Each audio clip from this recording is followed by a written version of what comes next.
Tim hukum Anies Baswedan dan Ganjar Pranowo kompak meminta agar Prabowo Subianto dan Gibran Raka Buming Raka didiskualifikasi dari Pilpres 2024. Permohonan di sidang sengketa hasil Pilpres di Mahkamah Konstitusi, MK, itu menuai banyak kritikan. Banyak yang menyoroti permintaan itu dilayangkan setelah pasangan calon kalah. Hal tersebut disampaikan oleh Direktur Eksekutif Indobarometer M. Kodari. Ia mengatakan materi gugatan itu tidak substansial. Lantas, pihaknya pun menyoroti dua hal dalam materi gugatan tersebut. Yang pertama terkait permintaan tim Anies dan Ganjar yang menuntut Prabowo Gibran didiskualifikasi. Menurutnya, tuntutan tersebut hanya pura-pura. Sebab, jika kedua Abslon serius, seharusnya sudah sejak awal membawa persoalan tersebut ke Pengadilan Tata Usaha Negara. Tindakan itu pun seharusnya dilakukan sebelum proses pendaftaran peserta Pilpres 2024 ditetapkan KPU. Kalau Anda melakukan upaya diskualifikasi setelah hasilnya ditetapkan KPU dan selisihnya jauh begitu, kalau kata orang Palembang sih ini icak-icak bae ini alias pura-pura aja gitu loh, lanjutnya. Namun kedua kubu baru mempermasalahkan kandidasi itu seusai mereka kalah hingga perolehan suara selisih jauh. Oleh sebab itu, Kodari sependapat dengan pernyataan dari Hotman Paris selaku tim kuasa hukum Prabowo Gibran. Yakni terkait kubu Ganjar dan Anies secara tidak langsung sudah mengakui Gibran menjadi cawapres dalam dua momen penting. Momen penting pertama saat pengambilan nomor urut capres-cawapres dan debat kandidat.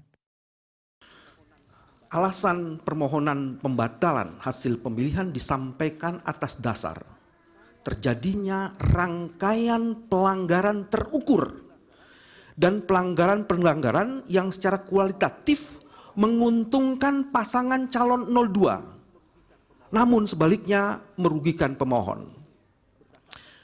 Hasil pemilu berdasarkan rekapitulasi yang ditetapkan oleh KPU melalui SK KPU dikemukakan urutan perolehan suara. Tidak kami bacakan. Hasil perhitungan suara untuk 02 di atas diperoleh dengan cara yang melanggar azas pemilu dan prinsip penyelenggaraan pemilu bebas, jujur, dan adil. Tiga azas itu dilanggar secara serius oleh mesin kekuasaan. Mulai dari pelibatan lembaga kepresidenan, dukungan Presiden Joko Widodo, pelumpuhan independensi penyelenggara pemilu, manipulasi aturan persyaratan pencalonan, pengerahan aparatur negara, dan penyalahgunaan anggaran negara atau bansos yang disalahgunakan untuk menggerakkan mesin pemenangan paslon 02 yang calon wakil presidennya secara jelas adalah anak. Hitungan suara yang dilakukan oleh termohon adalah keliru karena seharusnya paslon 2 tidak mendapatkan suara sama sekali. Hal ini dikarenakan suara paslon 2 diperoleh dengan melanggar asas-asas pelaksanaan pemilu sebagaimana diatur dalam pasal 22E ayat 1 Undang-Undang Dasar 1945 serta merusak integritas Pilpres 2024 dengan dua cara. Satu, melakukan pelanggaran yang bersifat TSM, dan kedua, melakukan pelanggaran prosedur pemilu.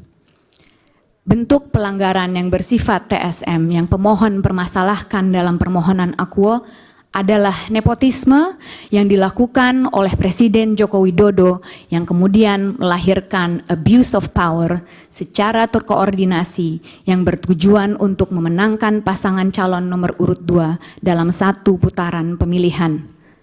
Sedangkan pelanggaran prosedur pemilu yang dipersoalkan dalam permohonan ini adalah pelanggaran yang terjadi sebelum, pada saat, dan setelah penyelenggaraan Pilpres 2020.